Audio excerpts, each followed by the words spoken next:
दिया, बहुत बहुत आभार, धन्यवाद। आप टोकोगे तो एक कविता और सुननी पड़ेगी।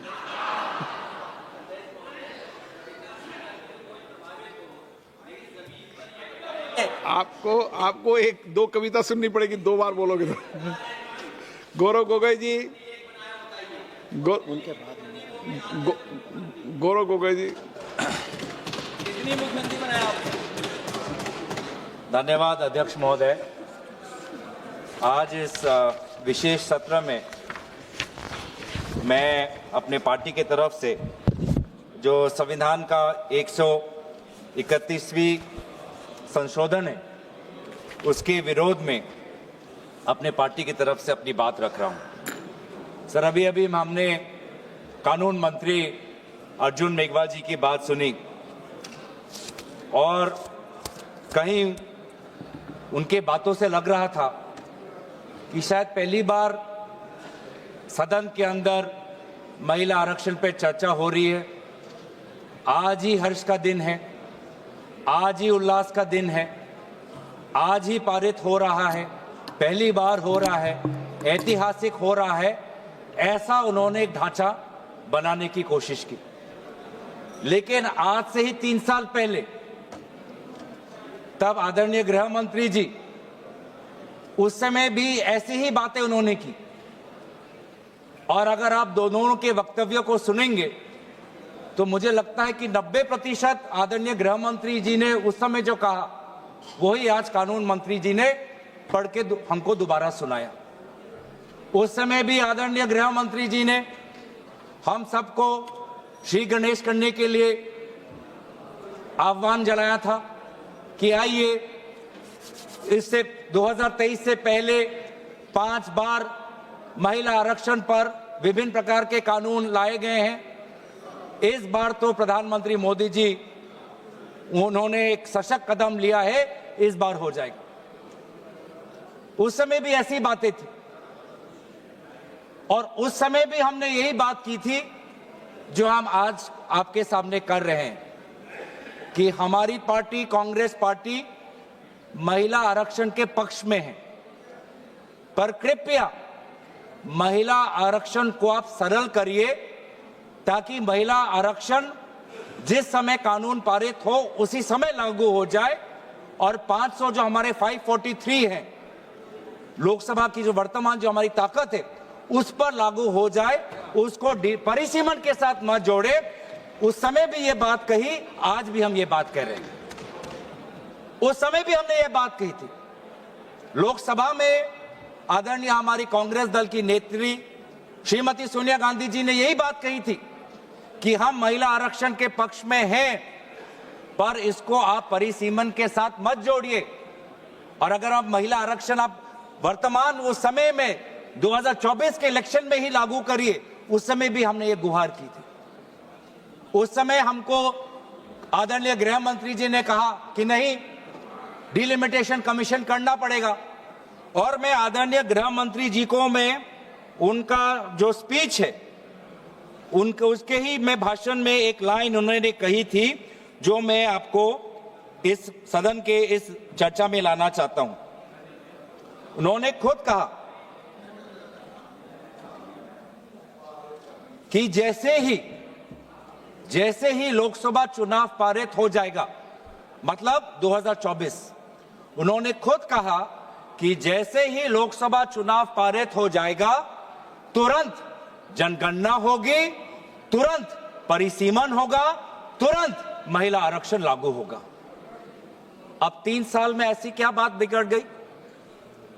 3 साल में ऐसा क्या बदलाव आया कि लोकसभा चुनाव के बाद बस 2 साल ही हुए हैं और अगर आप इस विधेयक के statement of objects and reasons पढ़े तो खुद आज सरकार यह कह रही है कि जो अगला जनगणना होगा, जो अगला परिसीमन होगा, उसमें काफी समय होगा, काफी समय लगेगा और काफी उसमें डिले होगा। ये दोनों बात अलग है। स्वयं 3 साल पहले गृह मंत्री अमित शाह जी ने सदन में परिसीमन और जनगणना को महिला आरक्षण के साथ जोड़ते हुए हम सबको आश्वासन दिया कि जैसे ही अगली सरकार आएगी तुरंत जनगणना होगी, तुरंत परिसीमन होगा। और आज भी ये कह रहे हैं कि परिसीमन का, जनगणना का काम शुरू हो गया। अभी अभी कुछ समय पहले आदरणीय गृह मंत्री अमित शाह जी ने कहा कि घरों की संख्या, शुरुआत हो गई, घरों की संख्या कितनी है, शुरुआत हो गई, और फिर व्यक्तिगत जनगणना उसकी शुरुआत होगी। तो क्यों आपने ही बिल में कह रहे हैं कि अगला जनगणना, अगला डिलिमिटेशन एक्सरसाइज में काफी समय लगेगा? तो इसका हम क्या समझे? इसका हम ये समझ सकते हैं कि कहीं ना कहीं आप वास्तविक रूप से महिला आरक्षण के पक्ष में नहीं हो। आप बार बार महिला आरक्षण में विभिन्न प्रकार के अटकलें ला रहे हो ताकि महिला आरक्षण को और पीछे किया जाए और बाद में हो। जो बात आसानी से हो सकती है, जो बात सरलता से हो सकती है, उसमें आप बार बार पेचीदा अटकलें लाके उसमें आप विलंब ला रहे हो। तभी आप 2023 में अगर आप हमारी बात सुनते तो 2024 में महिला आरक्षण आ जाता। और आज भी हम कह रहे हैं कि इस महिला आरक्षण को आप परिसीमन के साथ मत जोड़ो, महिला आरक्षण लाओ। वर्तमान में जो हमारी ताकत है 543, उसी पे आप लागू करो, हम पूरा आपका समर्थन करेंगे। 2029 में लाना चाहते हो, कृपया लाइए। पर जो बात आपकी, जो हर बात में आप जो राजनीति करते हो, सिंबोलिज्म की पॉलिटिक्स जो करते हो, ये साफ साफ इस आपके इस बिल में, तीनों बिल में दिख रहा है कि ये आपका महिला आरक्षण लाने का बिल नहीं है, ये देश को बैकडोर के द्वारा परिसीमन करने का ये बिल है। ये आपकी मंशा है, महिला आरक्षण बिल नहीं है ये। हम परिसीमन की आपकी ये मंशा है, उस पे आप महिला आरक्षण का आपने एक लेबल लगा दिया है, ढांचा लगा दिया। कितनी दुख की बात है, कितनी शर्म की बात है कि अब महिला आरक्षण को ही आप ये ढांचा मिला, महिला आरक्षण ही आपका सुरक्षा कवच बना आपकी राजनीतिक मंशा को छुपाने के लिए, और कोई आपको विधेयक नहीं मिला। मतलब आपकी ही मंशा नहीं है। और दूसरी बात यह है कि विलंब क्यों? पहली बात तो शंका इस बात पे उठती है कि आप महिला आरक्षण के पक्ष में नहीं हो, नहीं तो आप तुरंत लेके आ जाते। और दूसरा जो शंका मन में पैदा होता है कि आप जाति जनगणना के पक्ष में नहीं हो, क्योंकि 2023 और 2026 के बीच में एक ही अंतर आया है। 2023 में भी आपकी सरकार, 26 में भी लोगों ने आपकी सरकार लेके आए। 2023 में आपने कहा कि जनगणना होगी, परिसीमन होगा, फिर महिला आरक्षण होगी, और आज आप कह रहे हैं कि नहीं, जनगणना से पहले हमको महिला आरक्षण लाने की कोशिश करना चाहिए। क्या फर्क आया? फर्क बस इतना ही आया कि पूरे इंडिया अलायंस और विभिन्न विरोधी दल के दबाव में, आदरणीय राहुल गांधी जी के नेतृत्व में हमने आपके सरकार को विमर्श किया कि आपको जनगणना के साथ जाति जनगणना करनी पड़ेगी, जिसका उल्लेख आपने एक प्रेस रिलीज के द्वारा आपने फरवरी के महीने में किया, दबाव में आके किया। इसके पक्ष में आप नहीं थे। इससे प्रेस रिलीज से पहले कई बार सदन के अंदर, सदन के बाहर क्या क्या हम पर आलोचना नहीं हुई।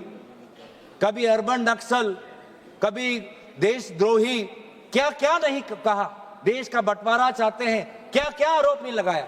लेकिन जब आपने खुद देखा कि देश के लोग, अति पिछले वर्ग के लोग, अल्पसंख्यक जब वो चाहते हैं, जनजाति लोग, अनुसूचित जाति लोग जब वो चाहते हैं कि जाति जनगणना हो, तो आपने विमर्श होकर आपने जाति जनगणना लेके आए।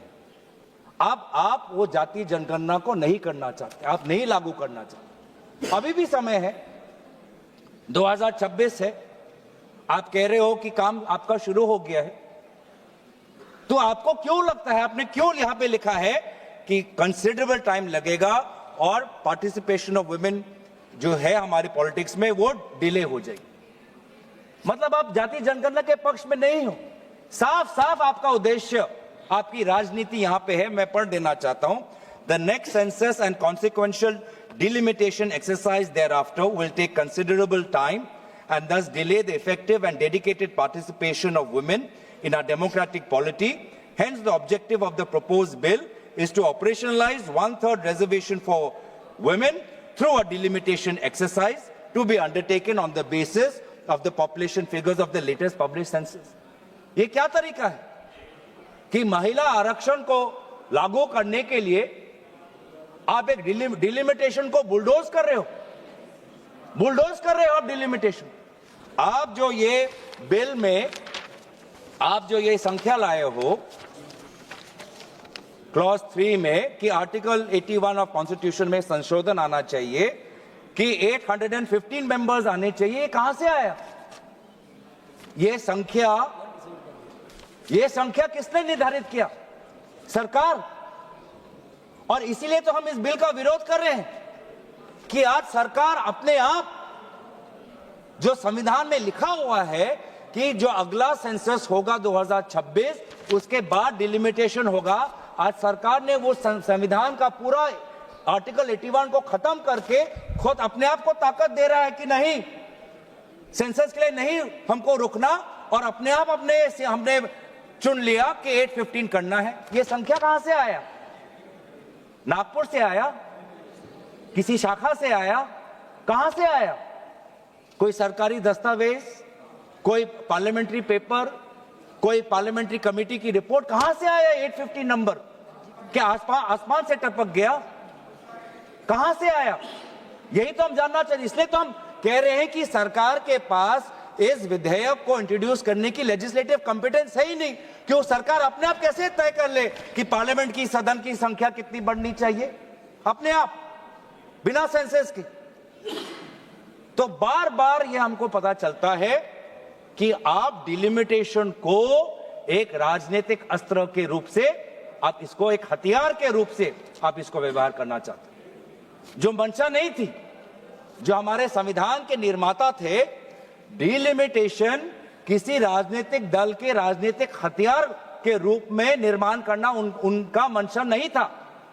डिलिमिटेशन की मंशा क्या थी कि जैसे जैसे जनसंख्या बढ़ेगी, प्रशासन के लिए, सुशासन के लिए हम अपने डिलिमिटेशन अपने विधानसभाओं का, लोकसभा क्षेत्रों का ऐसा करें ताकि लोगों को प्रशासनिक सुविधा मिले, ताकि सुशासन सुचारू रूप से हो। इस उद्देश्य से डिलिमिटेशन हुआ था। लेकिन हमने देखा है कि इस सरकार के द्वारा किस प्रकार से डिलिमिटेशन को, किस प्रकार से एक निजी और काफी निम्न स्तर की राजनीतिक अस्त्र इसको बनाया गया है। मैं 2 प्रदेशों का उदाहरण देना चाहता हूं कि कैसे आज डिलिमिटेशन का व्यवहार किया जा रहा है। एक जम्मू कश्मीर, दूसरा असम। दोनों प्रदेशों में डिलिमिटेशन, दोनों प्रदेशों में। और एक में क्या हुआ, जम्मू कश्मीर के जब आपने परिसीमन की तो वहां पे आपने डिलिमिटेशन कमीशन बैठाई और वहां पर आपने सेंसस, कौन से सेंसस का आपने इस्तेमाल किया? 2011 का। और दूसरे तरफ आपने असम में परिसीमन की, वहां पर परिसीमन की दायित्व खुद केंद्र चुनाव आयोग ने ले ली, और वहां पर परिसीमन के सेंसस के आधार पर हुआ 2001 पर।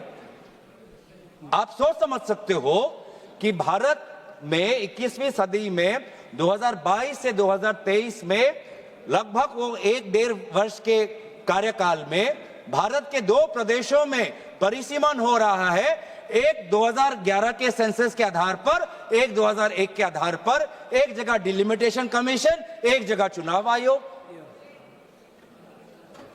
तो साफ साफ पता चलता है कि ये डिलिमिटेशन किसी प्रकार से नागरिकों को, आम नागरिकों को सुविधा देने के लिए नहीं। डिलिमिटेशन बस आप अपने राजनीतिक सत्ता को और मजबूत करने के लिए, अपने राजनीतिक जड़ों को मजबूत करने के लिए आप इसका इस्तेमाल कर रहे हैं। डिलिमिटेशन का तात्पर्य क्या था?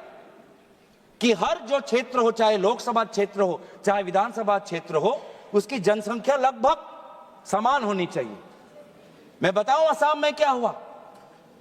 असम में एक लोकसभा है 14 लाख लोगों का और एक लोकसभा है 26 लाख लोगों का।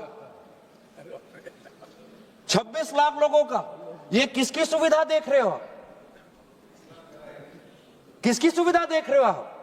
आम नागरिकों की तो नहीं हो सकती, क्योंकि वो 26 लाख का लोकसभा क्षेत्र इतना बड़ा है, वो किसी प्रकार से किसी ना प्रशासनिक रूप से ना सुशासन के रूप से वो किसी का फायदेमंद हो सकता है। ऐसा डिलिमिटेशन हुआ है सर कि एक विधानसभा में कहीं 4 जिला परिषद और कहीं 2 जिला परिषद। ऐसा डिलिमिटेशन हुआ है कि एक पंचायत में 10 वार्ड, 2 वार्ड एक विधानसभा में, 3 वार्ड दूसरे विधानसभा में, 3 वार्ड चौथे विधानसभा में। यह है परिसीमन। और अफसोस की बात, इसको हम चैलेंज नहीं कर सकते। और यही जो आज इस प्रकार को अमेरिका में कहते हैं जेरीमैंडरिंग, पूरा कंप्लीट पॉलिटिकल एक्सप्लॉयटेशन, कि कोई एक ज्योग्राफिकल कंटिग्यूटी होती है सर। डिलिमिटेशन में एक और चीज होती है कि geographical, besides administrative efficiency, geographical contiguity होनी चाहिए। लेकिन आज आपने ऐसे क्षेत्र बनाए हैं कि एक नदी के इस पार और एक गांव पहाड़ के उस पार। किस लिए? ये किस प्रकार का ज्योग्राफिकल कंटिग्यूटी है? आप मैप देखिए सर। अब यही चीज जो उन्होंने असम में किया, जो उन्होंने जम्मू कश्मीर में किया, अब महिला आरक्षण के द्वारा पूरे देश में यह कहना चाहते हैं। कितनी शर्मनाक बात है, कितनी शर्मनाक बात है, दुख की बात है कि आप इस प्रकार का महिलाओं का आप राजनीतिक दुरुपयोग कर रहे हो महिला आरक्षण के नाम पर। आप भारतीय संस्कृति की बात करते हो, भारत के देवी देवताओं की बात करते हो, भारत के उपनिषद और पुराणों की बात करते हो, और यह है आपका मंशा, डिलिमिटेशन। हमने ये खुद देखा है सर कि आज कहीं ना कहीं ये एक शंका है कि एक, आप महिला आरक्षण के पक्ष में नहीं हो। शंका दूसरा कि आप जाति जनगणना के पक्ष में नहीं हो। शंका तीसरा कि आप डिलिमिटेशन नागरिकों के हित में नहीं, डिलिमिटेशन खुद के हित में करते हो। यह भी तीसरा शंका है। और चौथी शंका यह है कि आप संविधान को आप धीरे धीरे आप कमजोर कर रहे हो। संविधान के आर्टिकल 81 में खुद लिखा है कि जो सेंसस, अगला जो सेंसस होगा, उसके आधार पर 2026 का उल्लेख वहां पर है संविधान पर। संविधान में उल्लेखित है आर्टिकल 81 में कि 2026 में जो सेंसस होगा, उस जो सेंसस जब पब्लिश होगा तो उसके आधार पर हम आगे बढ़ेंगे, डिलिमिटेशन होगा। अब आज आप इस महिला आरक्षण के बिल के द्वारा अब संविधान को भी कमजोर कर रहे हो।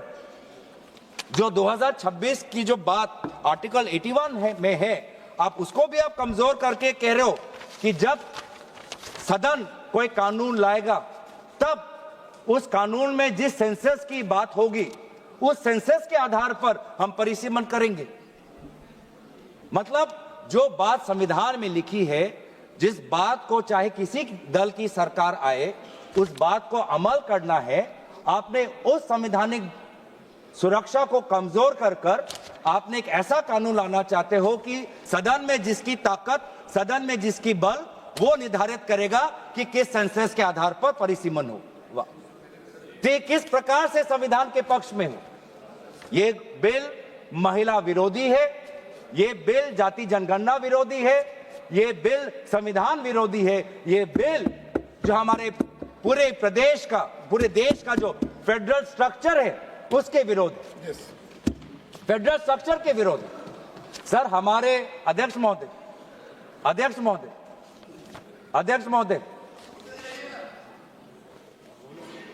हमारे प्रदेश जब हमारे देश में जब राज्यों का जन्म हुआ तो उस समय जनसंख्या नहीं देखी गई थी, भाषा देखा गया था।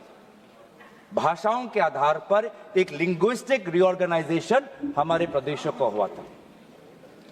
कहीं कहीं जो हमारी एथनिसिटी है, नॉर्थ ईस्ट के जो ट्राइब्स हैं, उनको पता है कि वो एक बड़े ग्रेटर असम के पार्ट में हैं, लेकिन कहीं ना कहीं उनको अपना परिचय बचाना था, अपने भाषा का परिचय, अपने एथनिसिटी का परिचय, अपने परंपरा का परिचय, और इसीलिए वो ग्रेटर असम से, ग्रेटर नॉर्थ ईस्ट फ्रंटियर से वो निकलकर उन्होंने अपने सेपरेट स्टेटहुड की मांग की, जिसके कारण स्वाभाविक रूप से उनकी जनसंख्या कम हुई। आज वो जो मांग उन्होंने की, अपने परिचय की, अपने स्वाधीनता की, अपने भाषा की, अपने जाति की, अपने परंपरा की, आज उसके लिए उनको